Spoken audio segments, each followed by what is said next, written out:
एक बार की बात है, एक गांव में रमेश और मोहन नाम के दो भाई रहते थे। बड़े भाई का नाम रमेश तथा छोटे भाई का नाम मोहन था। रमेश की शादी हो चुकी थी। उसकी पत्नी का नाम हेमा था। हेमा बहुत ही कुटिल स्वभाव की थी। वह हमेशा अपने पति से मोहन की बुराई करती रहती थी, लेकिन मोहन बहुत ही अच्छे स्वभाव का था। वह हमेशा ज़रूरतमंद लोगों की मदद करता था। वह जंगल में रहने वाले एक साधु को रोज़ फल व सब्जियां देने जाता था।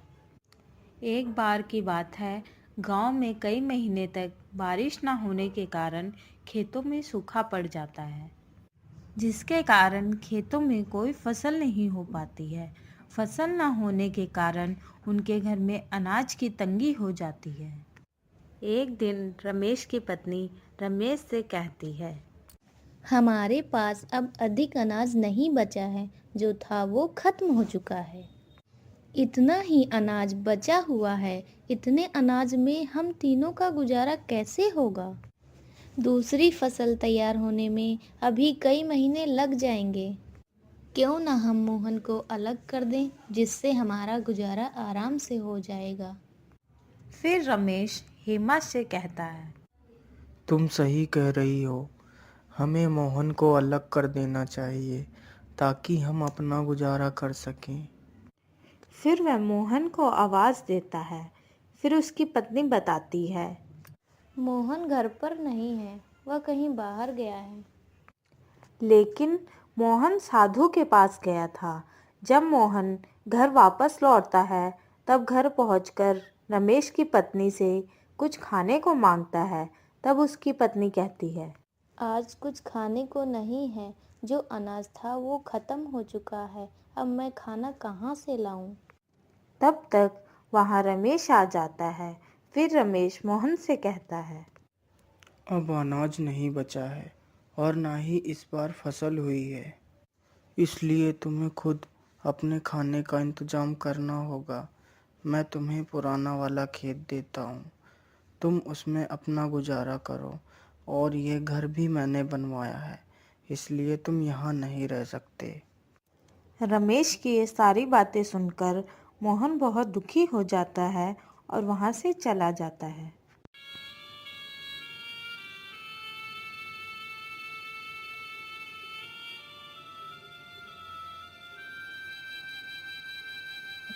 और साधु के पास पहुँचता है। फिर उसे सारी बात बताता है। आज के बाद मैं आपके लिए कुछ नहीं ला पाऊँगा, क्योंकि मेरे पास खुद कुछ खाने को नहीं है और मुझे बहुत तेज़ भूख भी लगी है। मोहन की यह बात सुनकर साधु बोलता है, बेटा, तुम चिंता मत करो, मैं तुम्हारे लिए कुछ खाने को लाता हूँ।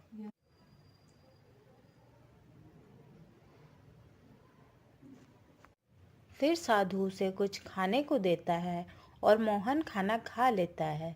फिर साधु उसे एक जादुई घड़ा देता है और कहता है, बेटा, ये घड़ा लो।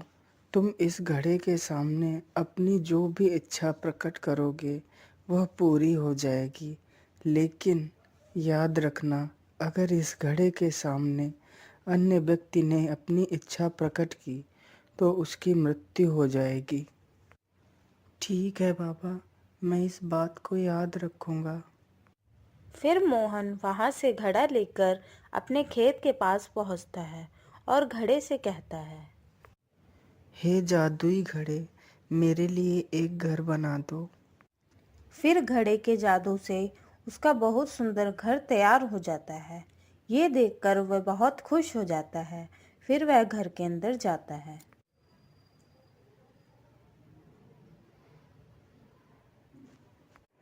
फिर रात को मोहन घड़े से कहता है, हे जादुई घड़े, मुझे बहुत तेज भूख लगी है, मुझे कुछ खाने को दे दो। जैसे ही मोहन खाना मांगता है, उसके लिए तुरंत एक खाने से भरी हुई थाली प्रकट हो जाती है। फिर वह खाना खा लेता है और सो जाता है। फिर एक दिन रमेश अपनी पत्नी से कहता है, पता नहीं मोहन इतने दिनों से कहाँ है, दिखाई ही नहीं देता। फिर उसकी पत्नी कहती है, हमें क्या मतलब है, कहीं भी रहे। फिर एक दिन रमेश को गांव का एक व्यक्ति बताता है कि मोहन पुराने खेत में रहता है और उसने वहां एक बहुत अच्छा घर बनवा रखा है और वह बहुत अमीर हो गया है। यह सुनकर रमेश चौंक जाता है और वहां से चला जाता है। घर पहुंचकर अपनी पत्नी को सारी बात बताता है।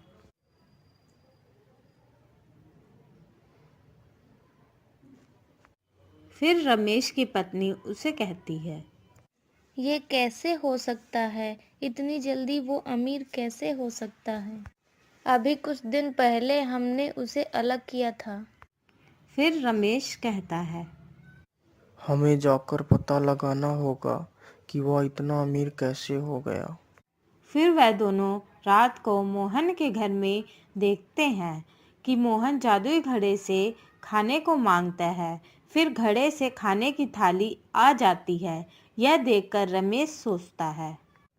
अच्छा, तो ये इस घड़े से अमीर हुआ है। फिर मोहन खाना खाकर सो जाता है। फिर रमेश घड़े को चुरा कर ले जाता है और सुबह होते ही उस घड़े से कहता है, हे जादुई घड़े, मुझे बहुत सारा सोना दे दो।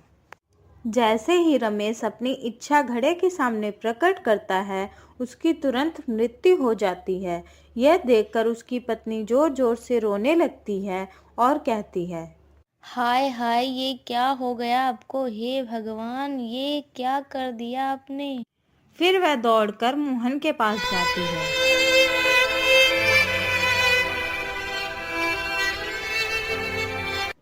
मोहन, ओ मोहन, सुनो। फिर मोहन देखता है कि रमेश की पत्नी उसे आवाज दे रही है। तब मोहन उसे पूछता है, क्या हुआ भाभी? मोहन, तुम्हारे भाई को पता नहीं क्या हो गया है। वह यहाँ से तुम्हारा जादुई घड़ा चुरा कर ले गए थे और जैसे ही उन्होंने जादुई घड़े से अपनी इच्छा प्रकट की, तभी अचानक से वह बेहोश हो गए और जमीन पर गिर गए। यह सुनते ही रमेश दौड़कर साधु के पास जाता है और साधु से सारी बात बताता है। फिर साधु उसे बताता है, जल्दी जाओ बेटा और उस घड़े को अपने हाथों से तोड़ दो। यह सुनकर मोहन दौड़कर वहां पहुंचता है और जल्दी से घड़े को उठाकर जमीन पर पटक देता है, जिससे घड़ा टूट जाता है। घड़े के टूटते ही रमेश जीवित हो जाता है और वह मोहन से कहता है, मोहन, मैंने तुम्हें घर से बेघर कर दिया, लेकिन फिर भी तुमने मेरी जान बचाई। मुझे माफ कर दो मेरे भाई। फिर वह तीनों हंसी खुशी साथ में रहने लगते।